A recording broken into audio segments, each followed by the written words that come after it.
È dunque ufficiale il risultato junior maschi del dorso. Andiamo a vedere i finalisti. Safra Juval, first place in the final, primo tempo nella finale. Saranno con lui Nicola Turrini, Mauro Ferro, Vid Velikovic, Paolo Fava, Nicolas Marcon, 1:00:32, ultimo tempo per la finalissima.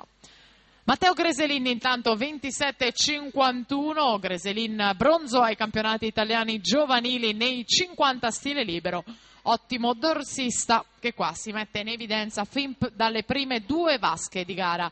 Per la seconda batteria Enrico Melani, canottieri Garda in 1, in 2 Andrea Franconetti, Idros, Davide Alberton, Veneto Banca Montebelluna in 3, in 4 Alessandro Peruzza, Rana Azzurra, in 5 Paolo Gasparotto, Sport Management.